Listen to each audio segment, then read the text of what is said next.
Old Pearl has followed me everywhere I've gone today. I think I've worn her out. Hi, I'm Tom at Ledgemere, and this is my dog Chance.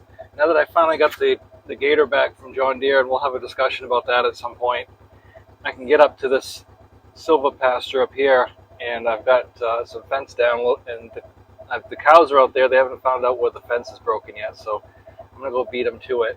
So join me as we run up through the woods there and go fix some fences.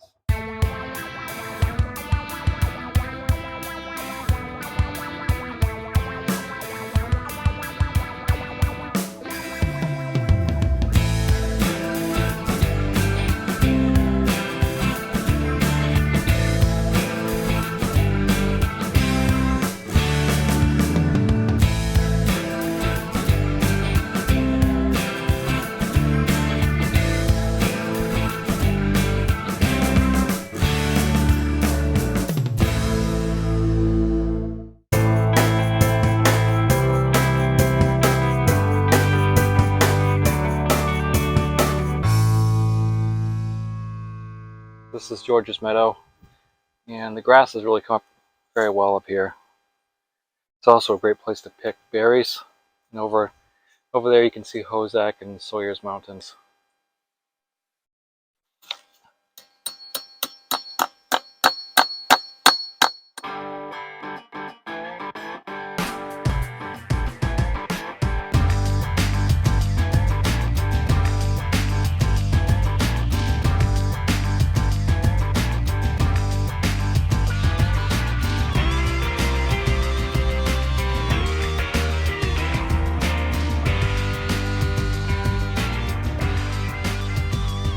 Come on, let's go. Where's your pals? Come on.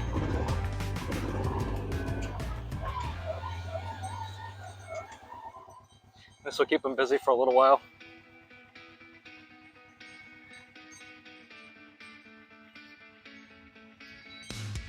There's probably, I think there's 14 acres up here, maybe 12.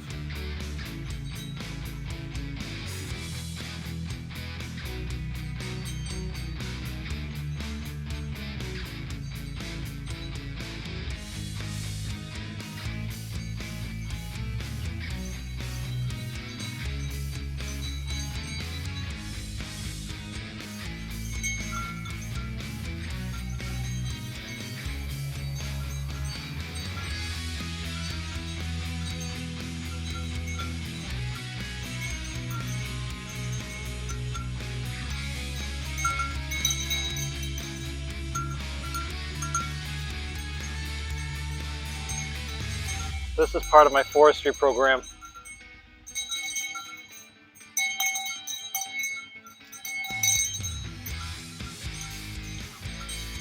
I have a tote road that runs from one end to the other, and as you saw, it joins to the back field of the house. And I can get out here and access the woods. It's got a nice field of grass that I planted through here.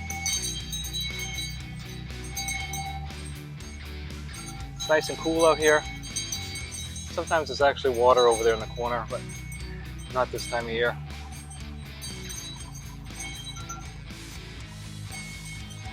There's just a few offshoot roads. I think there's 2 or 3 of them that just kind of go off. I can't really get to the stone wall up there, and you can see that conifer right there that I'm pointing at the end of my finger. That's where the end of the fence is, over that way.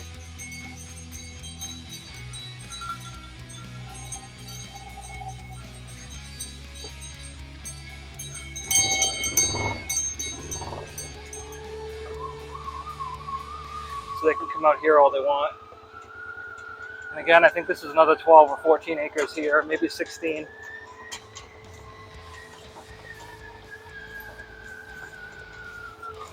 We'll spin around this real fast.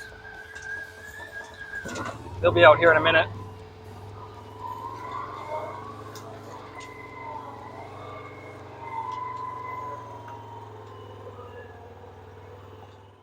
As you can see, it's kind of hard to hold a dog and a camera at the same time.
So you know the old days of just making one giant pasture and putting all the animals on it and calling it a day are over as far as, you know, being regenerative and sustainable. You have to have a number of different paddocks. You put the animals on them for a couple weeks and then you move them. And one thing I've mentioned quite a few times here is when you have a farm that's over 200 years old, you're stuck within the confines of the original pastures for the most part. I mean, yeah, you can take out stone walls, but it's not really feasible in most instances. So what you have is a bunch of small pastures that you have to individually fence in, and the Premier One electric netting does not work in this area because you've got all the weeds and brush creeping in from the stone walls. You have to use my best thing yet has been woven wire, which is, I call it sheep wire. It's 5 feet tall, and then on the top you run a strand of barbed wire or a strand of electric wire, and both of those keep the cows from reaching over the top and squashing the fence down. The non-climb horse fence, that doesn't really work that great. That's welded wire, it breaks, it's very expensive and it's heavy, and it doesn't follow the contours very well like sheep wire does. And then you're gonna have a lot of money in gates, and if you're lucky you can do like me and have some given to you and find some used. They pretty much last forever. So you know, I started out building gates. I had a lot of wooden gates, and I still sometimes just use barbed wire with hooks on it if it's just going to be the cows. But where the sheep go, you have to have an impenetrable fence, and so you have to have either a tube gate or one of those aluminum gates that looks like I don't even know how to, it kind of looks like an I-beam. Well, you'll know if you've seen them. They're just a lightweight aluminum gates, and they don't hold up too well against cows. They'll bend them in half, and I found those tube gates from Tractor Supply, they are okay for what I have for animals. But if you start getting into big animals like, you know, Angus, Herefords, and things like that, they shove on those gates and then they bend them, and then they're junk. But for what I'm using them for, they work just fine. So I'm running out of time. I'll have to come back, but this is the field we just hayed off. The next field over, they've grazed that down pretty well, so I'm keeping them off that for a little while.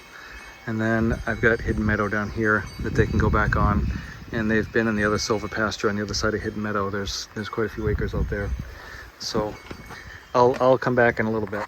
Here's one of the latest things I've unearthed. I'm not sure what it is. See, it's got one bolt in it, hole there. I don't know what it's for. I mean, it almost looks like a bottle opener, like you hang it on the wall and pop it, but I don't know. You got a flat edge here, like that. I don't know what that is. If anybody knows what that is, I'd love to hear what you have to think about it. I don't know. It, like I said, looks like a bottle opener, but it's not quite right. It would have to go like this way or something, I think. You know, you put your bottle in there and pop it, and then, but I don't know. Not sure. Thoughts?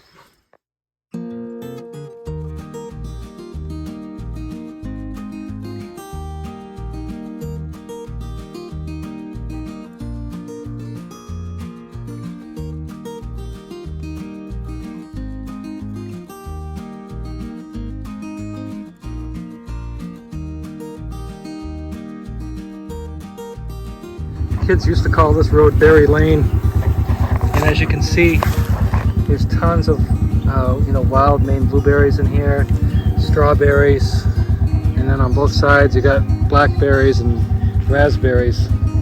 It's just loaded with them. And down here you got a vernal pool, and a lot of these bushes you see, those are blueberries. They're just high bush blueberries that propagated themselves somehow. You see this right here? These are wild strawberries, and they're small,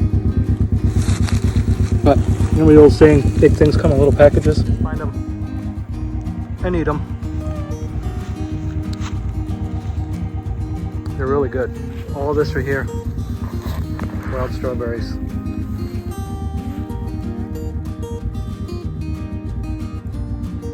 And there's my dog. Ooh, the stream's really down low.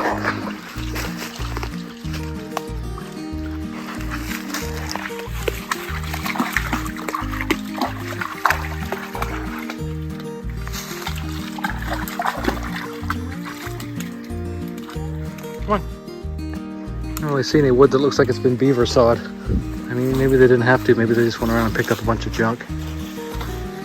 I guess it could be stuff that washed down the brook, but it kind of looks suspicious to me. We'll drive back out of here and go home a different way. Differential lock on the way out of here. So what John Deere did, took out two cables that were on here. One for the four-wheel drive and one for the high, low, and reverse, and made one big thing. It's just like some kind of rod, which seems to work, and I'll show you that a little bit later.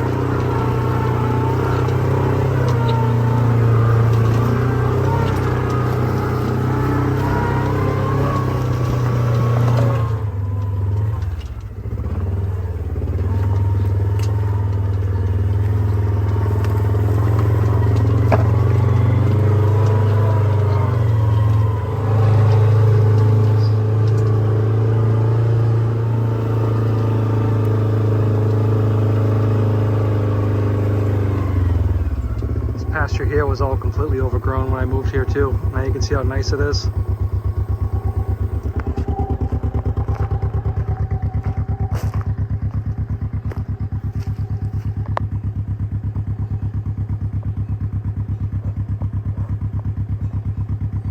Come on.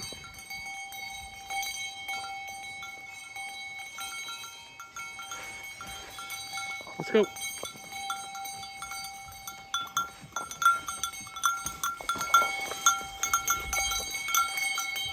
Come on.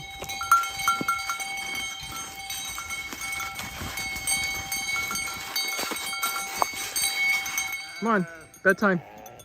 Let's go. Come on. Come on, let's go. Go to bed. Come on. Let's go. Go on, go to bed.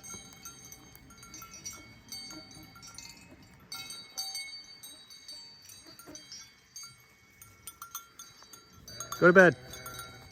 Get. Go on. You know where to go.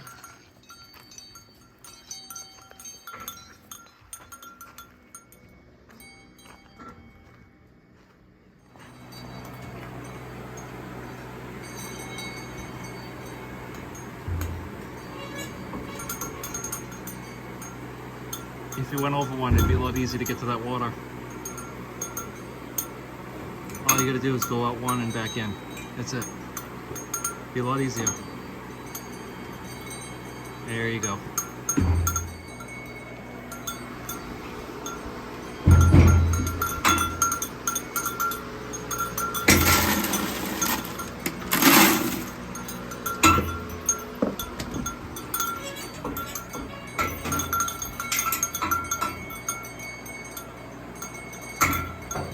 Your grain's over there. There you go.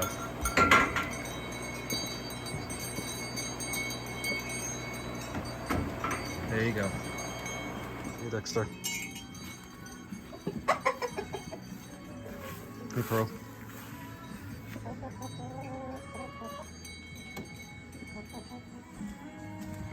Well, I still got corn to cultivate and a bunch of other stuff to do. So I'm gonna let you go. Thanks for watching, and we'll talk to you next time.